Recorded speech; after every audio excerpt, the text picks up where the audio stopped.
আসসালামু আলাইকুম প্রিয় দর্শক, অন্য মঞ্চের আলাপচারিতায় আপনাদের সকলকে আমন্ত্রণ জানাচ্ছি। আজ আমাদের সঙ্গে অতিথি হিসেবে আছেন সিনিয়র সাংবাদিক জনাব আরশাদ মাহমুদ। অত্যন্ত গরম এবং অত্যন্ত গুরুত্বপূর্ণ একটি বিষয় নিয়ে কথা বলবো, তাই বরাবরের মতোই শুরুটা করি প্রশ্ন দিয়ে।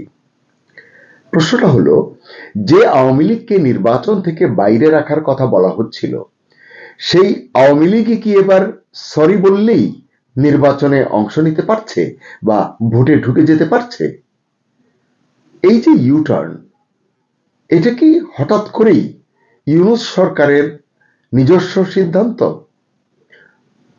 প্রফেসর ইউনূসের নিজের সিদ্ধান্ত, নাকি ওয়াশিংটন থেকে আসা এক নীরব কিন্তু শক্ত বার্তার ফল?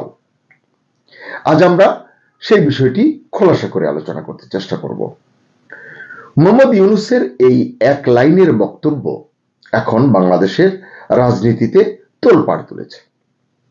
তিনি বলেছেন, আওয়ামী লীগ যদি তাদের দুঃশাসন ও দমনমূলক শাসনের জন্য ক্ষমা চায়, তাহলে রাজনৈতিক সমঝোতার সুযোগ তৈরি হতে পারে। কিন্তু প্রশ্ন হলো, এই বক্তব্য কি সত্যি কোনো নৈতিক আহ্বান, নাকি কূটনৈতিক চাপে নেওয়া রাজনৈতিক ইউটার্ন? যে কারণে আমি এভাবে কথাটা শুরু করেছি, কারণ এই কথাগুলোর যে টাইমিং, এটা অত্যন্ত গুরুত্বপূর্ণ। মাত্র 2 দিন আগে জাতীয় নিরাপত্তা উপদেষ্টা খলিলুর রহমান 5 দিন তিনি বাইরে ছিলেন, যুক্তরাষ্ট্র এবং সংযুক্ত আরব আমিরাত মিলিয়ে। এই 2 দেশ সফর শেষে তিনি দেশে ফিরেছেন 2 দিন আগে। ওয়াশিংটনে তিনি বৈঠক করেছেন স্টেট ডিপার্টমেন্টের শীর্ষ 2 কর্মকর্তার সঙ্গে। এর একজন হলেন দক্ষিণ ও মধ্য এশিয়া বিষয়ক সহকারী পররাষ্ট্রমন্ত্রী পল কাপুর এবং রাজনৈতিক বিষয়ক আন্ডার সেক্রেটারি এলিসন হুকার। এদের সঙ্গে তিনি কথা বলেছেন। এটি নিয়ে কালো আমরা একটি কন্টেন্ট করেছিলাম, সেটি অন্য বিষয়।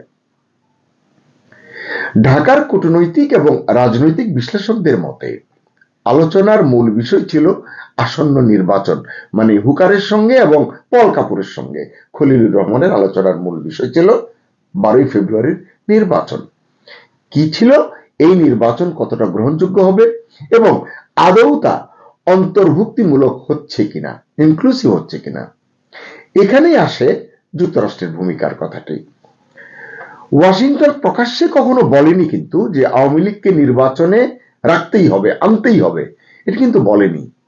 কিন্তু ইতিহাস বলছে যুক্তরাষ্ট্র সাধারণত মুখে নয়, নীরব কূটনীতির মাধ্যমেই চাপ তৈরি করে। আর সেই নীরব চাপের মধ্যেই হঠাৎ করে মোহাম্মদ ইউনূস বলছেন, ক্ষমা চাইলে আওয়ামী লীগের জন্য দরজা খোলা হতে পারে, রাজনীতির দরজা, নির্বাচনের দরজা। এখানে আরো একটি ক্লু আপনাদের সঙ্গে শেয়ার করতে পারি, আপনারা হয়তো অনেকে দেখেছেন। ট্রাম্প প্রশাসনে দায়িত্ব পালন করা সাবেক 2 জ্যেষ্ঠ মার্কিন কূটনীতিক অ্যালবার্ট গম্বিস এবং মোর্স স্ট্যান, এই 2 জন প্রধান উপদেষ্টা ইউনূসের সঙ্গে গতকাল রাতে, মঙ্গলবার রাতে যমুনায় সাক্ষাৎ করেছেন। ওই সাক্ষাৎকালে, ওই বৈঠকে ইউনূস বলেছেন, সাবেক শাসকরা মানে আওয়ামী লীগ এখনো তাদের অপরাধ অস্বীকার করে যাচ্ছে। এই কথাটি তিনি এর আগেও বলেছেন, কিন্তু গতকাল আবারও বলেছেন। এবং এর পরে যেটি বলেছেন সেটি অত্যন্ত গুরুত্বপূর্ণ। কি? ফলে এই যে অপরাধ অস্বীকার করার কারণে ট্রুথ অ্যান্ড রিকনসিলিয়েশন কমিশন গঠনের প্রক্রিয়া শুরু করতে পারেননি, বা এটি শুরু করবার পরিবেশ তৈরি হয়নি। এটি নিয়ে একবার কথা হয়েছিল, কিন্তু তখন আইন উপদেষ্টা বলেছিলেন যে আমরা এটি গঠনের বিষয়ে ভাবছি, পরে আর এটি নিয়ে আলোচনা অগ্রসর হয়নি। তাহলে এর মানে কি? এর মানে হচ্ছে ওই বৈঠকে গম্বিস এবং টোনের সাথে ওই বৈঠকে আওয়ামী লীগকে নিয়ে নিশ্চয়ই কথা হয়েছে, এবং ওই 2 কূটনীতিক হয়তো মার্কিন কোনো স্পষ্ট বার্তা মোহাম্মদ ইউনূসকে বলেছেন বা তার কাছে হস্তান্তর করেছেন, তাকে জানিয়েছেন। এর প্রেক্ষিতেই হয়তো ইউনূস বলেছেন, সত্য এবং জাতীয় পুনর্মিলন, রিকনসিলিয়েশন, তখনই আসে যখন আপনি স্বীকার করেন যে আপনি ভুল ছিলেন, মানে আওয়ামী লীগকে উদ্দেশ্য করে বলছেন, যখন আপনি আপনার অপরাধের জন্য অনুশোচনা ও অনুতাপ দেখান এবং সঠিক পরিবেশ সৃষ্টি করেন। একথা সত্য। এটি আওয়ামী লীগের জন্য তিনি এর আগেও বলেছেন। কিন্তু তিনি বলছেন এখন পর্যন্ত তাদের অর্থাৎ আওয়ামী লীগ সরকারের কোনো অনুতাপ নেই, বরং তারা দাবি করছে জুলাই আন্দোলনের সময় নিহত যুবকদের হত্যা করেছে সন্ত্রাসীরা। তাদের অপরাধের পাহাড় সমান প্রমাণ আছে, মানে আওয়ামী লীগের অপরাধের পাহাড় সমান প্রমাণ আছে, সেগুলো সব জঘন্য অপরাধ, তবু তারা সম্পূর্ণ অস্বীকার করে আসছে, এটি ইউনূস বলছেন। আবার তিনি বলছেন এই আলোচনার পরে আবার আরো একটি ইস্যুতে তিনি বলছেন যে নির্বাচন 12 ফেব্রুয়ারিতেই হবে, একদিন আগেও নয় একদিন পরেও নয়, মানে এই জায়গায় তিনি খুব দৃঢ় আছেন এবং বলছেন যে শেখ হাসিনার সমর্থকদের দায়ী করে ইউনূস বলেন তৎকালীন ফ্যাসিস্ট সরকারের সমর্থকেরা নির্বাচনকে ঘিরে বিভ্রান্তি সৃষ্টির উদ্দেশ্যে ভুয়া খবর ও অপতথ্য ছড়াচ্ছে। আসলে ইউনূসের গতকাল রাতের আহ্বান তার আগের বক্তব্যগুলোর সঙ্গে স্পষ্টতই কিছুটা সাংঘর্ষিক, কারণ এর আগেও ইউনূস সরকার এবং তার ঘনিষ্ঠ রাজনৈতিক শক্তিগুলো বলেছিল আওয়ামী লীগের দুঃশাসনের বিচার ছাড়া তাদেরকে রাজনীতিতে সুযোগ দেওয়ার প্রশ্নই আসে না, রাজনীতিতে ফিরবার সুযোগ দেওয়া যাবে না। তাহলে হঠাৎ এই নমনীয়তা কেন? বিশ্লেষকরা বলছেন এখানে আন্তর্জাতিক সমীকরণই বড় ফ্যাক্টর। আপনারা তো জানেন যে ভারত শুরু থেকেই চেয়েছে বাংলাদেশের নির্বাচন যেন কোনো বড় রাজনৈতিক শক্তিকে বাইরে রেখে না হয়, অর্থাৎ অন্তর্ভুক্তিমূলক হয়, সব দল অংশ নিতে পারে। যুক্তরাষ্ট্র চায় এমন একটি নির্বাচন যেটাকে আন্তর্জাতিকভাবে প্রশ্নবিদ্ধ করা যাবে না। এই দুই চাপের মাঝখানে দাঁড়িয়ে ইউনূস সরকারের সামনে বিকল্প হয়তো খুব বেশি নেই। তাই ক্ষমা শব্দটি এখন আসলে হয়ে উঠেছে রাজনৈতিক টুল। প্রশ্ন হলো এটি কি সত্যি নৈতিক অনুশোচনার প্রশ্ন, নাকি দায় স্বীকার করে নতুন শর্তে রাজনীতিতে ফেরার সুযোগ মাত্র, মানে যেটি এখন ইউনূস সাহেব করে নিজেও পার পেতে চাইছেন। আবার এখনকার রাজনীতির দিকে যদি খেয়াল করেন দেখবেন বিএনপি পুরোপুরি নির্বাচনী মুডে আছে। তারেক রহমান দেশে ফেরার পর বিএনপির পালে অবশ্যই কিছুটা হাওয়া লেগেছে। বিএনপি এখন প্রকাশ্যে জামাতে ইসলামের ভূমিকা নিয়েও প্রশ্ন তুলছে, জায়গায় জায়গায় তাদের ভিতরে লাগালাগি আছে। বিএনপি চায় নির্বাচন হোক, কিন্তু এমন ভাবে যাতে হঠাৎ করে নতুন কোন সমীকরণ তৈরি না হয়। তাই এই ক্ষমা চাওয়া, মানে যদি আওয়ামী লীগ চায় এবং ক্ষমা চাইলে নির্বাচনে অংশ নেওয়ার সুযোগ যদি পেয়েই যায় আওয়ামী লীগ, সেটা কিভাবে নেবে বিএনপি এবং জামাত, এটি অত্যন্ত গুরুত্বপূর্ণ প্রশ্ন রাজনীতির এই মুহূর্তের যে বাতাবরণ সেখানে। কারণ আওয়ামী লীগের সম্ভাব্য প্রত্যাবর্তন মানে যদি হয়, পুরো মাঠটাই তখন নতুন করে বদলে যাবে, নির্বাচনের মাঠ, রাজনীতির মাঠ পুরো বদলে যাবে। তবে একটা বড় প্রশ্ন এখনো অমীমাংসিত। এই যে আমরা ক্ষমা চাওয়ার কথা বলছি, ইউনূস সাহেব বলেছেন, আসলে আওয়ামী লীগ কি আদৌ ক্ষমা চাইবে? তাদের টোন কি, তারা কি বলছে সেটিও তো বোঝা দরকার। এক হাতে তো আর তালি বাজবে না। তাহলে চলুন দেখি আওয়ামী লীগ আজকাল কি বলছে। শেখ হাসিনা এবং তার দল বলছে নো ভোট, নো ভোট, মানে বাংলা করলে দাঁড়ায় মানে নৌকা না থাকলে কোনো ভোট নয়। নৌকা হচ্ছে আওয়ামী লীগের নির্বাচনী প্রতীক, এটি তো নেই এখন জানেন। এটাই এখন আওয়ামী লীগের স্লোগান। গতকাল মঙ্গলবার এই স্লোগান দিয়েই দেশবাসীর কাছে মোহাম্মদ ইউনূসের নেতৃত্বাধীন অন্তর্বর্তী সরকারের তত্ত্বাবধানে আয়োজিত যেটি হতে যাচ্ছে ত্রয়োদশ জাতীয় সংসদ নির্বাচন বয়কটের ডাক দিয়েছেন ক্ষমতাচ্যুত এবং নির্বাসিত প্রধানমন্ত্রী শেখ হাসিনা। আওয়ামী লীগের তরফে প্রকাশিত 1.5 পাতার আবেদনপত্রে জাতির 1.5 পাতার একটি পত্র, সেখানে জাতির উদ্দেশ্যে শেখ হাসিনা আর্জি জানিয়েছেন ফ্যাসিস্ট ইউনূস জঙ্গি পাহারায় ভোট করাতে চায়, সেই ভোট দিতে যাবেন না। যে ব্যালটে নৌকা প্রতীক থাকবে না, যে নির্বাচনে আওয়ামী লীগ অংশগ্রহণ করতে পারবে না, সেখানে আমাদের সমর্থক মানে আওয়ামী লীগের সমর্থক কোন ভোটারেরা কেউ ভোট কেন্দ্রে যাবেন না, এটি তার তরফ থেকে আহ্বান।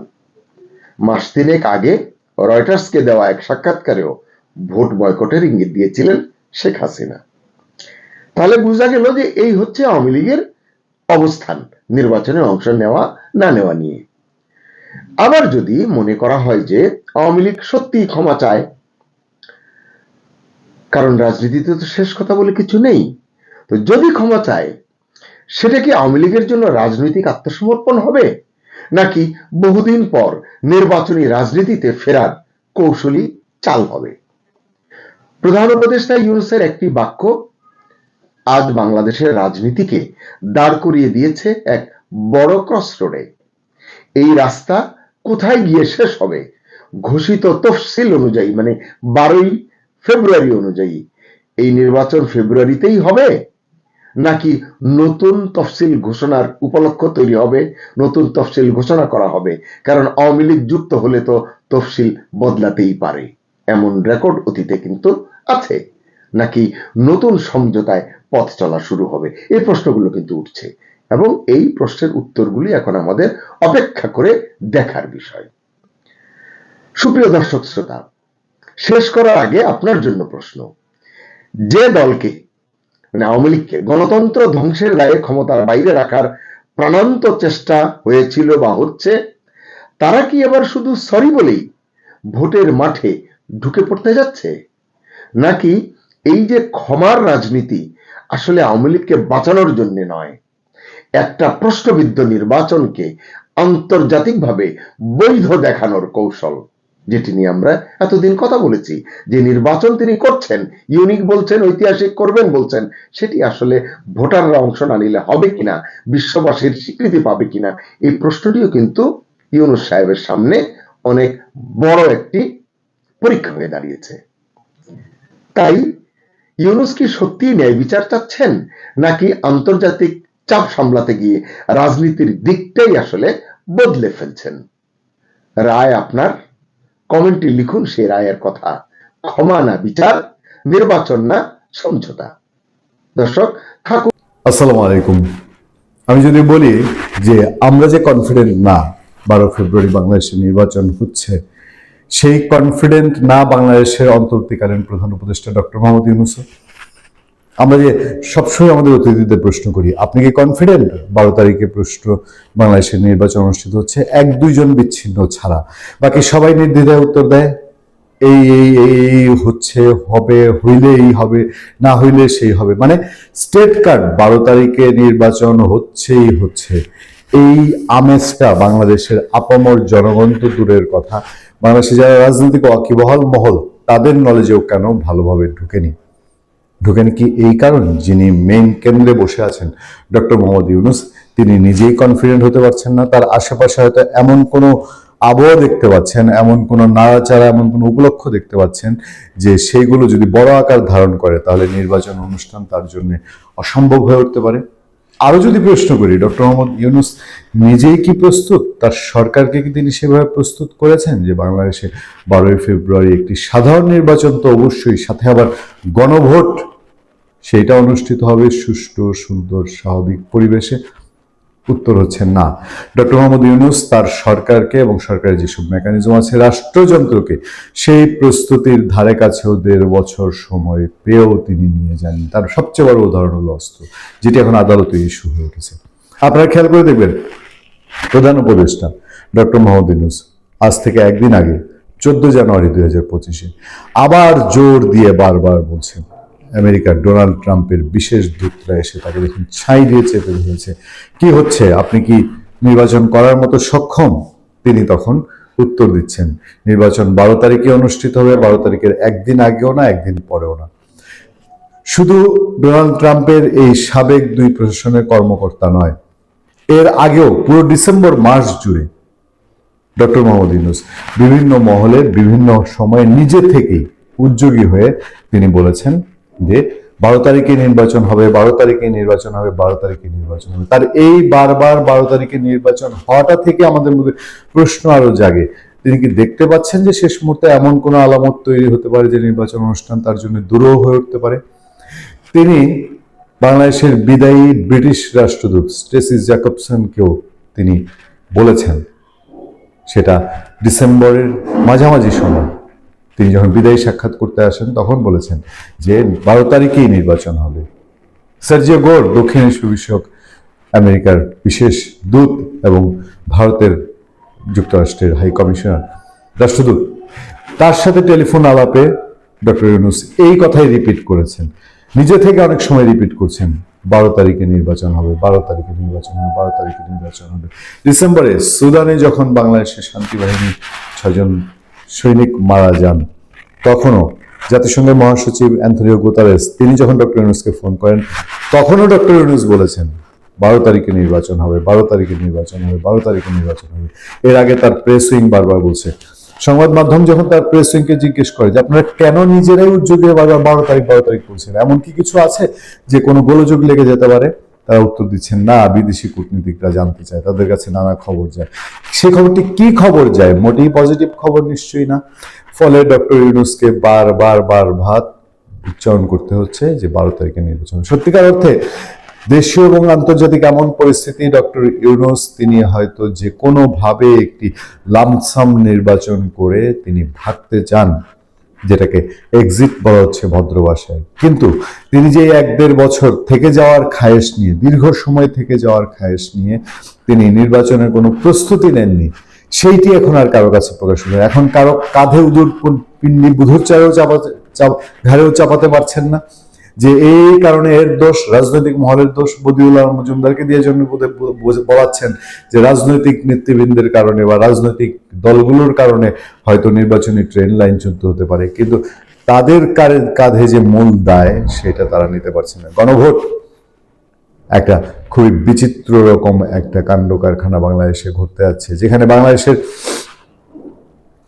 ইসলামপন্থী রাজনৈতিক দল, যদি আমি বলি জামাতে ইসলামী, হেফাজতে ইসলাম, ইসলামী আন্দোলন বাংলাদেশ, খেলাফত মজলিস, এই সংগঠনগুলো ধর্মকে যেভাবে রাজনীতিতে ব্যবহার করেছে, এখন স্বয়ং বাংলাদেশ সরকার তার এই এক্সিট বাস্তবায়নের জন্য, গণভোটে হাঁ পাশ করানোর জন্য বাংলাদেশে সরকারি পৃষ্ঠপোষকতায় কি ধর্মকে রাজনৈতিকভাবে ব্যবহার করা হচ্ছে না? আমি কয়েকটি বক্তৃতা শুনছিলাম যেখানে স্পষ্ট বলা হচ্ছে মসজিদের ইমাম সাহেবদের বলতে হবে হাতে ভোট দিন। যদি কোনো মুসল্লি ন্যায়ের পক্ষে কথা বলে তাহলে ধরে নিতে হবে সে নাকি ফেসিবাদের দালাল। এটা আপনি চিন্তা করে দেখেন, একটা ভোট অনুষ্ঠিত হবে হ্যাঁ বা না, সেখানে সরকার একটা পক্ষ নিয়ে নিয়েছে। অর্থাৎ কি, সরকারি কর্মকর্তা কর্মচারীদের মেসেজ দিয়েছে তোমরা হাতে ভোট দাও। যদি ন্যায়ের পক্ষে প্রচন্ড জোয়ার ওঠে, যদি মানুষ বুঝে যায় যে এই সরকারের মধ্যে এমন কোনো উদ্দেশ্য আছে যে হাঁকে জোর করে পাশ করিয়ে নেওয়া, তাহলে সেইটি ঠেকানোর জন্য এখন ধর্মকেও ব্যবহার করা হচ্ছে। এই সব খবরাখবর কি আন্তর্জাতিক মহলে যাচ্ছে না? এবং আন্তর্জাতিক মহলে যাচ্ছে বলেই সবার মধ্যেই কি প্রশ্ন, বাংলাদেশে যে এত অস্ত্র রয়ে গেছে, এত অস্ত্র ফিল্ডে আছে, প্রার্থীরা নিরাপত্তাহীনতায় আছেন, প্রার্থীরা হুমকির মুখে আছেন, সেসব খবর কি আন্তর্জাতিক মহল রাখছে না? একই সাথে দেশে অংশগ্রহণমূলক নির্বাচন হচ্ছে না, যা নিয়ে আন্তর্জাতিক মহল একদম ছাই চাপা দিয়ে ধরেছে ডক্টর মোহাম্মদ ইউনূসকে। ফলে তিনি কি নিজেই সবচেয়ে বেশি সন্দিহান 12ই ফেব্রুয়ারি নির্বাচন অনুষ্ঠিত হওয়া নিয়ে? মনে হচ্ছে ইরান তার কড়া অবস্থান থেকে পিছিয়ে আসছে। যে আমাদের কাগজে একটা খবর বেরিয়েছে, প্রতিবাদী যুবকের ফাঁসি স্থগিত, এটা নিয়ে যা আগে লেখা হয়েছে তাতে আপনারা সব জানেন, আমি শুধু গুরুত্বপূর্ণ অংশটুকু আমি পড়ছি। আন্তর্জাতিক মানবাধিকার সংগঠনগুলির মতে ইরানের নিহতের সংখ্যা অবশ্য এতদিনে 3400 ছাড়িয়েছে। আমেরিকা বুধবার কাতারে পশ্চিম এশিয়ায় তাদের সবথেকে বড় ঘাঁটি থেকে গুরুত্বপূর্ণ কর্মীদের সরিয়ে নেওয়া শুরু করেছে, সম্ভাব্য মার্কিন হামলার আশঙ্কা ভেবেই। পাশাপাশি ইরানও গলা ছাড়িয়েছে, কার্যত ট্রাম্পকেই খুনের হুঁশিয়ারি দেয়। 2024 সালে পেনসিলভেনিয়ায় ট্রাম্পকে লক্ষ্য করে যে গুলি চলেছিল, ইরানের সরকারি টেলিভিশন সেই ঘটনার ক্লিপিং দেখিয়ে দাবি করেছে এবার গুলি চললে কানের পাশ দিয়ে ফসকাবে না। এই মিজাজ থেকেই আজ কিছুটা সরে আসতে দেখা গিয়েছে ইরানকে। যেমন 26 বছর বয়সী ইরফান সুলতানিকে ধৃত বিক্ষোভকারীদের মধ্যে প্রথম ফাঁসি কাটে ঝুলতে পারেন বলে ধারণা করা হচ্ছিল। ইরানের বিচার বিভাগ কিন্তু এদিন জানিয়েছে মৃত্যুদণ্ড কার্যকর হচ্ছে না। সরকারি সংবাদ মাধ্যমে একই কথা বলা হয়। তিনি এখনো কারাগারেই রয়েছেন। ইরানের বিদেশমন্ত্রী আব্বাস আরাঘাচি পরিষ্কার বলেন, আজ বা কাল বা কোনো সময় তার ফাঁসি হবে না। ফাঁসির পরিকল্পনা নেই। আন্তর্জাতিক মানবাধিকার সংগঠনগুলি সুলতানের পরিবারের সঙ্গে যোগাযোগ করে একই তথ্য পেয়েছে। আমার মনে হয় যে ইরানের কোনো বন্ধু রাষ্ট্র, মনে হচ্ছে আমার ইরানের কোনো বন্ধু রাষ্ট্র এইটা সম্ভবত ইরানকে বুঝিয়েছে যে এটা এখনই করা ঠিক হবে না, এতটা করা হবেন না। এতটা করা যদি আপনি হন, তাহলে পরে আপনার উপরে কিন্তু মার্কিন চাপ বাড়বে এবং আপনার দেশ আক্রমণ হবে। তবে ট্রাম্প এই কথা শুনে খুব খুশি হয়েছেন। উনি বলেছেন, আমি শুনেছি এটা ভালো খবর, তার বেশি তিনি কিছু বলেননি। কিন্তু ট্রাম্প বলেন এক, করেন এক। আপনারা ট্রাম্পকে দেখেছেন, ট্রাম্প যতবার যা বলবেন করবেন না, উনি সেটাই করেন। এখানেও যে তিনি কি কি করবেন সে ব্যাপারেও সন্দেহ রয়েছে। নইলে ওই এর থেকে এয়ারবেস থেকে সমস্ত 10,000 সেনাকে, যত ফাইটার জেট ছিল, সব থেকে বড় যেটা মানে আরব দেশের মধ্যে সব থেকে বড় যেটা ছিল, সেটা থেকে উনি সমস্ত ইনস্টলেশন, সৈন্য সমস্ত সরিয়ে নিয়েছেন।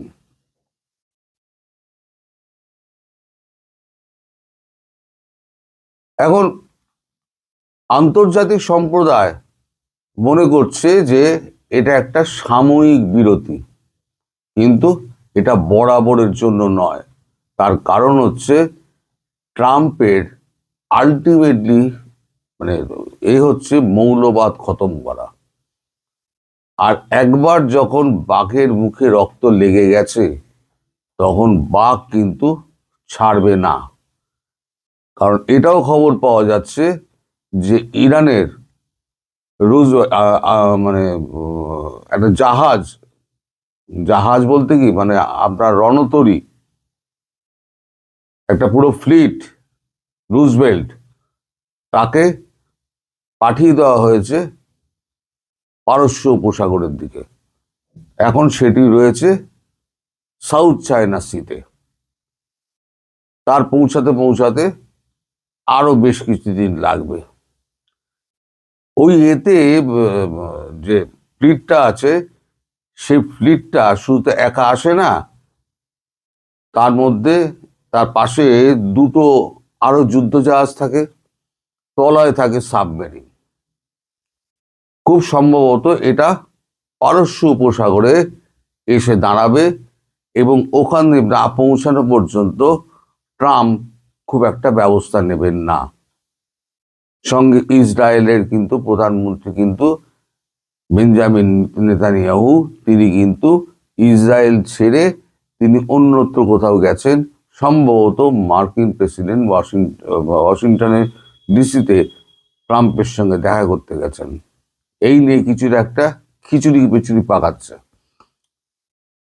ইরানের সঙ্গে ইসরায়েলের দূরত্ব হচ্ছে 1100 কিলোমিটার। ফলে ইসরায়েলকে দিয়ে ওদিকে সিরিয়ায় বেস করেছেন উনি, সিরিয়ায় আছে একটা বেস, ইরাকে একটা বেস করেছেন। কিন্তু আসল যুদ্ধটা যে লড়ে, সেটা হচ্ছে, আমি বরাবরই বলেছি, সেটা হচ্ছে যুদ্ধ জাহাজ। এই যে রুজভেল্টকে উনি পাঠিয়েছেন, তাতে 10,000 সৈন্য ধরে, এবং সেটা হচ্ছে নিউক্লিয়ার যুদ্ধ জাহাজ। এর কোনো ফুয়েল লাগে না। তার সঙ্গে যে যুদ্ধ জাহাজ দুটো রয়েছে পাশাপাশি, সে দুটোও কিন্তু নিউক্লিয়ার। মানে 25 বছর এরা সমুদ্রে ঘুরতে পারবে। এইরকম সাবমেরিন, সেও নিউক্লিয়ার। বিশ্বের সব থেকে বেশি যুদ্ধ ফ্লিট যদি বলেন, সেটা হচ্ছে আমেরিকার কাছে 11টা। তা 11টা ফ্লিট যারা আছে, 2খানা ফ্লিট সে তো এদিকে ঘোরাবেই। 2খানা ফ্লিট, একটা হচ্ছে আপনার রেড সিতে অ্যালার্ট দিয়ে দেবে, আর একটা পারস্য উপসাগরে দিয়ে দেবে। এবার ওখান থেকে মারাটা সুবিধাজনক, প্লেন থেকে উঠবে, বোমা ফেলবে, চলে আসবে। এছাড়া বি টুকে ওড়ানো হয়েছে। বি2 সময় লাগবে 18 থেকে 19 ঘন্টা পৌঁছাতে। বি2 মোটামুটি মানে ছুটতে পারে একসঙ্গে 12 ঘন্টা মতো, মানে ফুয়েল না নিয়ে। কিন্তু তাকে রিফুয়েলিং করার জন্য সেই ব্যবস্থাও করা হয়েছে। ইসরায়েল থেকে সম্ভবত রিফুয়েলার ওখানে উড়ে গিয়ে বি2 বা একটা অন্য বিমান আছে সেটাতে ফুয়েলিং করবে। ফলে ট্রাম্প যে একেবারে সরে এসছেন এ কথা কিন্তু বলা যায় না। ট্রাম্প একজন এমন মানুষ, ট্রাম্প কিন্তু যুদ্ধকে টানতে চান না। তার হচ্ছে গিয়ে যুদ্ধ শুরু করব, 3-4 দিনের মধ্যে শেষ করব, বা 1-2 দিনের মধ্যে শেষ করব, বাড়ি চলে আসবো। আমি বেকার ওখানে বসে আমি ওখানে চা কফি খাবো না, শুরু করো এবং শেষ করো। আমার মনে হচ্ছে যে এই সমস্ত দেখে হঠাৎ ইরানের যে এই যে টার্ন ব্যাক ইরানের, আমার মনে হচ্ছে কোনো বন্ধু রাষ্ট্র বলেছে যতক্ষণ না পর্যন্ত একটা বড় কিছু হচ্ছে, মানে শান্তি স্থাপন হচ্ছে, ততক্ষণ আপনি একটু এড়িয়ে যান। আর বিক্ষোভকারীকে যদি গণতান্ত্রিকভাবে কেউ বিক্ষোভ করে তাহলে তাকে ফাঁসি দেওয়া যায় না, এটা কিন্তু আন্তর্জাতিক অপরাধ। ফলে আপনি এটা করবেন না। তারপরেই উনি পিছিয়ে আসেন। তবে যে হুমকিটা দিয়েছেন তাতে কিন্তু বোঝা যাচ্ছে পেনসিলভেনিয়াতে যে কাণ্ডটি হয়েছিল সেটা ইরানের দ্বারাই হয়েছিল, নইলে ইরান এইভাবে প্রকাশ্যে দাবি করতো না। খামেনি প্রকাশ্যে এইভাবে দাবি করতেন না। তবে আর একটি তার হুতি আছে, তার আইএস আছে, তার নানান জঙ্গি সংগঠন আছে, তাদের মানে স্লিপার সেল সমস্ত ইউএস জুড়ে রয়েছে। সেই স্লিপার সেলের কেউ যদি একটা দুর্ঘটনা ঘটিয়ে দেয় তাহলে পরে ইরানের একটা বড় শত্রু কিন্তু মানে নিকেশ হয়ে যাবে। এটা হচ্ছে খামেনির একটা চিন্তাধারা। এখন দেখা যাক, খুব ঘটনাবহুল একটা সময় যাচ্ছে, যত দিন যাবে তত কিন্তু ঘটনার মানে বাড়বে, পরিব্যাপ্তি বাড়বে এবং নানান রকম ঘটনা ঘটবে। তো এখন আমরা সেগুলোর দিকে তাকিয়ে থাকবো। আপনারাও জানেন সব কিছু। সবাই ভালো থাকবেন, সুস্থ থাকবেন এবং সাবধানে থাকবেন।